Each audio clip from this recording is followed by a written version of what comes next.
باقی نہ پوچھو رضا نے ہمیں کیا دیا، ڈال دی قلب میں عظمت۔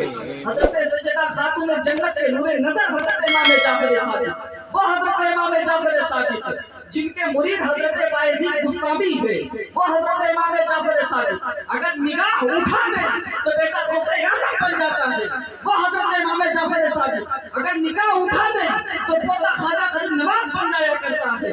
حضرت امام جعفر صادق رضی اللہ تعالیٰ عنہ کے بارے میں آپ کو بتاؤں کہ آپ کے تقویٰ کا حال کیا تھا، آپ کے ڈرنے کا حال کیا تھا۔ حضرت امام جعفر صادق کے بارے میں آتا ہے کبھی آپ نے زندگی میں ٹھنڈا پانی نہیں پیا۔ امام جعفر صادق جو وقت کا امام ہے، 12 اماموں میں سے چھٹے امام امام جعفر صادق ہیں، لیکن آپ نے کبھی زندگی میں ٹھنڈا پانی نہیں پیا۔ مرتبے کا یہ حال ہے کہ اگر نظر اٹھا دیں تو کوئی غوث اعظم بن جاتا ہے، کوئی خواجہ غریب نواز بن جاتا ہے، لیکن تقویٰ کا یہ حال ہے، پرہیزگاری کا یہ حال ہے، کبھی زندگی میں ٹھنڈا پانی آپ نے نہیں پیا۔ لوگوں نے پوچھا حضور جنت تو آپ کی ہے، جنت تو آپ کے باپ دادا کی جاگیر ہے، آپ ٹھنڈا پانی کیوں نہیں نوش فرماتے ہیں؟ حضرت امام جعفر صادق نے ارشاد فرمایا تھا کہ جعفر صادق کل میدان محشر میں صرف پانی کا احساس کرنا یہی بہت بڑی بات ہے۔ امام جعفر صادق کل میدان محشر میں ٹھنڈے پانی کا احساس کہاں سے دے گا؟ یہ تقویٰ تھا کہ اگر مجھ سے کل میدان محشر میں سوال کر لیا گیا کہ امام جعفر صادق نے ٹھنڈا پانی کیوں پیا تو میرے پاس جواب کیا ہوگا؟ میں صرف پانی کا اگر حساب دے تو یہی بہت بڑی بات ہے، ٹھنڈے پانی کا الگ سے کہاں سے حساب دیا؟ یہ ہے حضرت امام جعفر صادق کا تقویٰ پیارے، یہ ہے ڈر اللہ پاک کا۔ جب اللہ پاک کا ڈر آتا ہے تو تقویٰ خود بخود گھر کر جاتا ہے دلوں میں۔ تو میں عرض کر رہا تھا کہ سورہ نساء کی یہ آیت قاضی اپنے ہر خطبے میں پڑھتا ہے، اور دنیا کا سب سے پہلا نکاح جو ہوا وہ جنت میں، دنیا کی سب سے پہلی مخلوق جو ہے وہ عورت، حضرت آدم ہے، وہ بات الگ ہے، کیوں جنت میں ان کی پیدائش نہیں ہوئی، کہاں پہ ہوئی وہ ایک الگ مسئلہ ہے۔ مفسرین بیان فرماتے ہیں کہ حضرت آدم رضی اللہ آدم علیہ السلام والتسلیم کو اللہ پاک نے اپنے دست قدرت سے پیدا فرمایا، اس میں روح ڈالی گئی، پھر آپ کو جنت میں دیا گیا۔ جنت بہت خوبصورت، مگر حضرت آدم علیہ السلام کو سکون میسر نہیں ہو رہا، بے چینی ہو رہی۔ مولا کی بارگاہ میں دعا کیا، مولا میرے مسکین کا سامان کیا جائے، میری تسلی کا کوئی سامان کیا جائے۔ مولا نے کہا ٹھیک ہے۔ حضرت آدم علیہ السلام پر نیند کا غلبہ ڈالا، آپ سو جاؤ۔ جب سو گئے اللہ پاک نے اپنی قدرت سے حضرت آدم علیہ السلام کے بائیں پسلی سے ایک عورت کو پیدا فرمایا، ایک لڑکی کو پیدا فرمایا۔ بائیں پسلی مفسرین بیان فرماتے ہیں کہ بائیں پسلی ٹیڑھی ہوتی ہے اور اسی سے عورت کی پیدائش ہے، اسی لیے ہر عورت کچھ نہ کچھ ٹیڑھی ہوتی ہے۔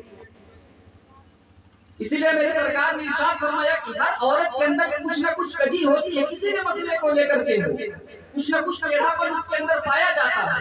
حدیث پاک میں ہے کہ اس کو تم مکمل سیدھا کرنے کی کوشش مت کرو ورنہ اسے توڑ دو۔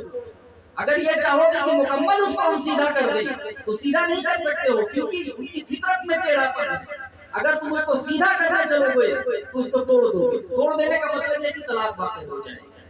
تو کوئی نہ کوئی مسئلہ ہوتا ہے تو ہر مسئلے کو آپ سلجھانے کی کوشش نہ کریں ورنہ طلاق واقع ہو جائے گی۔ بلکہ مفتی احمد یار خان عیدی صاحب رحمۃ اللہ علیہ نے تو یہاں تک تحریر فرمایا ہے کہ بے عیب بیوی ملنا ناممکن ہے۔ مفتی احمد یار خان عیدی صاحب اللہ تحریر فرماتے ہیں کہ بے عیب بیوی ملنا یہ ناممکن ہے، کیونکہ بے عیب تو مصطفیٰ پیارے کی ذات ہے۔ میرے اللہ نے میرے مصطفیٰ کو بے عیب پیدا فرمایا ہے۔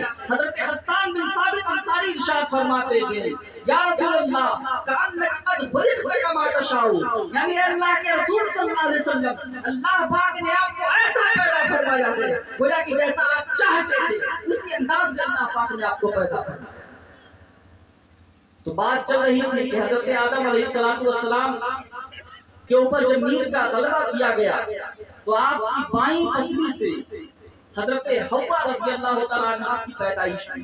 آپ جنت میں تشریف لاتی ہیں، آپ کا وجود ہوتا ہے، اب حضرت آدم علیہ السلام والتسلیم کے دل میں خواہش پیدا ہوتی ہے کہ جب دیکھنے میں یہ مخلوق اتنی خوبصورت ہے تو چھو کر کے اس کو دیکھا جائے، پھر اس کی خوبصورتی کا اندازہ ہو۔ ابھی دل میں خیال پیدا ہوا تھا کہ غیب سے آواز آتی ہے آدم رک جاؤ، ہاتھ مت لگاؤ، یہ مت سوچو، ابھی یہ تمہارے لیے اجنبی ہے، ابھی یہ غیر محرم ہے، جب تک یہ تمہارے لیے اجنبی رہے گی اس وقت تک اسے ہاتھ لگانا تمہارے لیے جائز نہیں ہوگا۔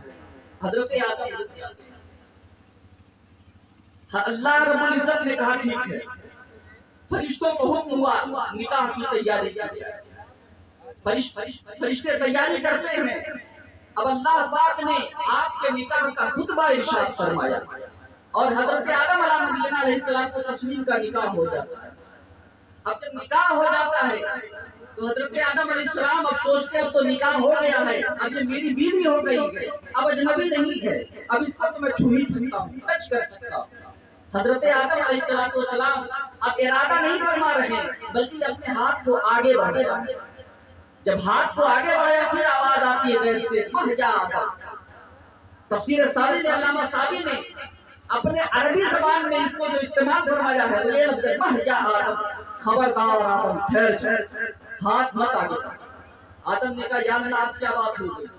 پہلے تو یہ تھا کہ اجنبی تھی، میرے لیے غیر محرم تھی، بات سمجھ میں آتی ہے کہ چھونا میرے لیے روا نہیں تھا، میرے لیے حلال نہیں تھی، تو ٹھیک ہے، لیکن یہ اللہ نے تو نکاح کر دیا، اب یہ میرے لیے اجنبی نہیں ہے، اب یہ میری بیوی ہے، میری ملکیت بن چکی ہے، اب اس کو میں ٹچ بھی کر سکتا ہوں، اس سے فائدہ بھی حاصل کر سکتا ہوں۔ اللہ رب العزت نے ارشاد فرمایا ٹھیک ہے آدم تمہارا نکاح اس سے تو ہو گیا ہے، مگر اگر تم فائدہ حاصل کرنا چاہتے ہو، اگر تمتع حاصل کرنا چاہتے ہو تو سب سے پہلے تمہیں اس کا مہر ادا کرنا ہوگا۔ آدم نے کہا مولا جنت تیری ہے، میں بھی تیرا ہوں، یہ بھی تیری ہے، سب کچھ تو تیرا ہی ہے، مہر کہاں سے ادا کرنا؟ اللہ پاک نے ارشاد فرمایا آدم تم میرے محبوب پر 3 مرتبہ درود پاک پڑھ دو، وہی تمہارا مہر قرار دے دیا جائے گا۔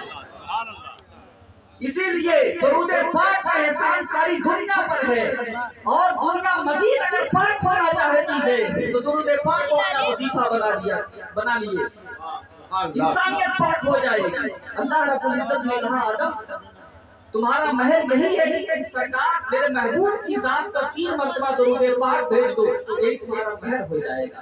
اب مہر کے سلسلے میں کیا رہے گا؟ ایک بات سنتے چلتے، تقریر کرنے نہیں بیٹھا ہوں، کچھ باتیں آپ کو بتا رہا ہوں جن سے بڑی غفلت برتی جا رہی ہے۔ مہر کا جو مسئلہ آپ کے معلوم نہیں ہے اور خواہش بھی نہیں ہوتی آپ کو کہ علماء کے پاس بیٹھے پوچھیں مجھ سے مہر کیا چیز ہے، اس کی کتنی قسمیں ہوتی ہیں، جس مہر پر نکاح ہوتا ہے اس کا مطلب کیا ہے، وہ مہر ہم کو کب ادا کرنا چاہیے، کیا معاف کروانا چاہیے۔ آج جس کو دیکھو معاف کروانے چل دیا، یہ تو ایک الگ صورت شریعت نے بتائی تھی۔ مہر کا معاملہ ایسا ہے بڑا حساس ہونا چاہیے پیارے اس معاملے میں۔ مہر کا مسئلہ یہ ہے کہ اگر آدمی مہر نہیں ادا کرے گا تو حدیث پاک میں آیا ہے کہ کل میدان محشر میں اسے زندگی بھر زنا کے جرم میں گرفتار کیا جائے گا۔ کان کھول کر کے سن لو، جن لوگوں نے مہر ابھی تک ادا نہیں کیا ہے اور ان کے پاس وسعت ہے وہ گھر جا کر کے سب سے پہلا یہ کام کریں گے تاکہ اس عذاب اخروی سے کل میدان محشر میں بچ سکیں۔ میرے سرکار نے ارشاد فرمایا جس کا مفہوم یہی ہے کہ اگر آدمی قدرت ہونے کے باوجود بھی مہر نہیں ادا کرتا ہے تو زندگی بھر زنا کے جرم میں گرفتار کیا جائے گا کل میدان محشر میں، چھوڑا نہیں جائے گا۔ یہ اس کا حق ہے اور ایسا حق ہے کہ باپ کو دینے سے زیادہ نہیں ہوگا، ماں کو دینے سے زیادہ نہیں ہوگا، بلکہ جس کا حق ہے اسی کو دیا جائے گا۔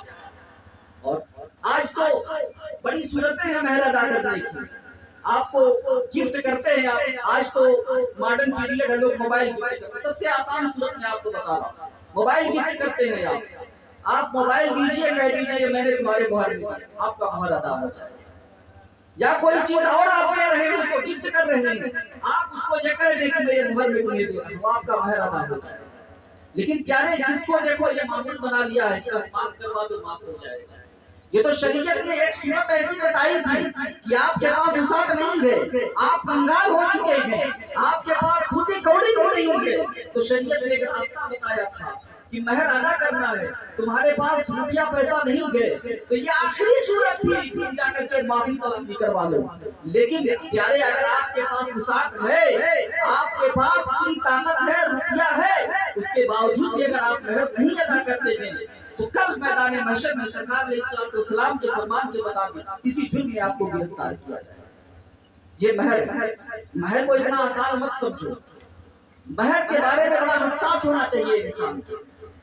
تو میں عرض کر رہا تھا کہ حضرت آدم علیہ السلام کے بائیں پشت سے حضرت حوا پیدا ہوتی ہے اور آپ کے ساتھ نکاح ہوتا ہے، پھر دنیا میں تولد و تناسل کا سلسلہ جاری ہوتا ہے۔ حضرت آدم علیہ السلام حضرت حوا کے قریب جاتے ہیں اور آپ نے ان سے ہم رشتگی فرمائی۔ حضرت آدم علیہ السلام کو بڑی تھکاوٹ محسوس ہوتی ہے، آپ سو جاتے ہیں۔ اللہ رب العزت نے حضرت جبریل کو بھیجا۔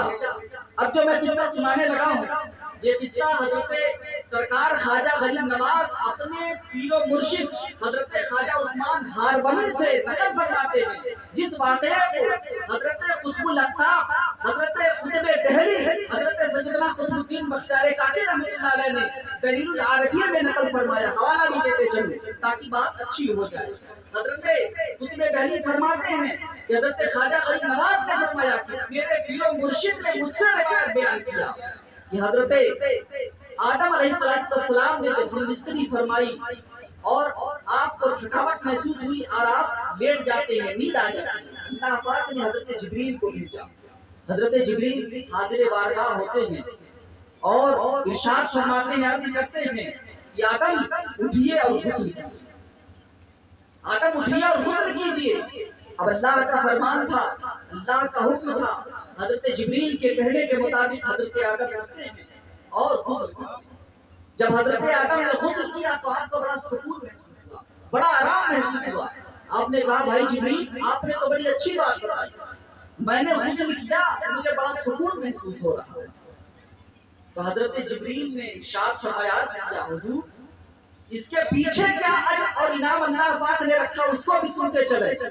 یا آپ نے جب غسل فرمایا ہے تو اللہ پاک نے آپ کے ایک ایک غسل کے قطرے کے بدلے میں ایک ایک فرشتہ پیدا فرمایا ہے۔